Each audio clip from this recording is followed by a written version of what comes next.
السلام علیکم ورحمۃ اللہ وبرکاتہ۔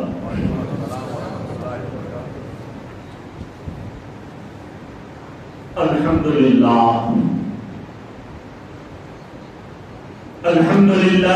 نحمده ونستعینه ونستغفره ونؤمن به ونتوکل علیہ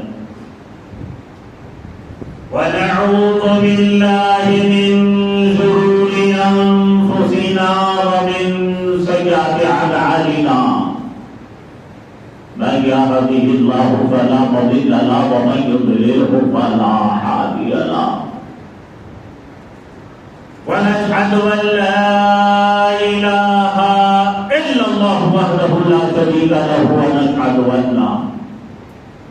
سيدنا وشفيعنا وحبيبنا ونبينا ونظامنا وشرفنا وتهديد قلوبنا وغياثنا وغوثنا ومغيثنا ومعيننا ومولانا محمد صلی اللہ علیہ وآلہ وآصحابہ وذریته وأهل بیتہ وعلماء امتہ وشہداء محبتہ وأولیاء امتہ اجمعین الطاہرین۔ قال اللہ تبارک وتعالی فی القرآن المجید والفرقان الحمید وفی شان حبیبہ ان اللہ وملائکتہ یصلون علی النبی یا أيها الذين آمنوا صلوا عليه وسلموا تسليما اللهم صل على سيدنا محمد وعلى آل سيدنا محمد وبارك وسلم صلاة عليك يا رسول الله يا حبيب الله صلى الله تعالى عليه وسلم۔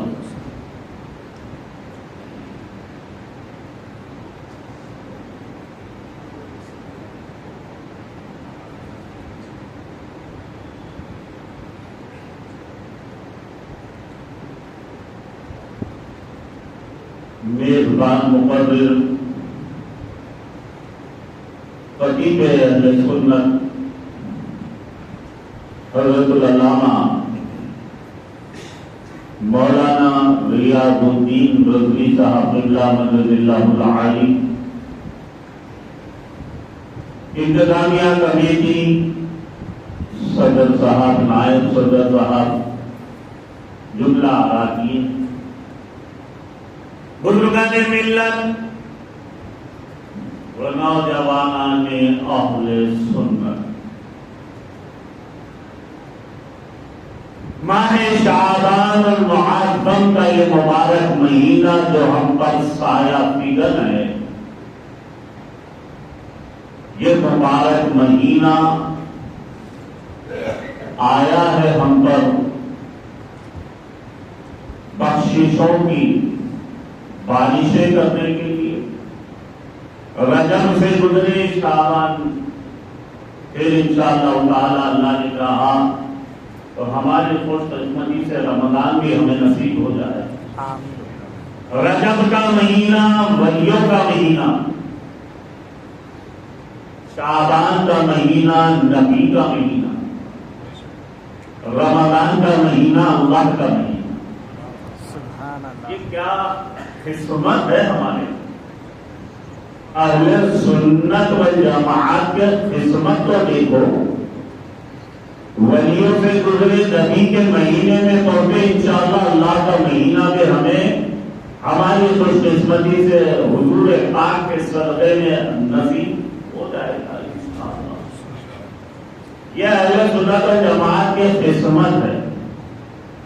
اور آج کی رات یہ بارات کی رات ہے، تو ابھی آپ نے قاری عبدالرزاق قادری محبوبی صاحب سے مختصراً سے وقت میں ہی صحیح لیکن جامع خطاب کو آپ نے سماعت فرمایا۔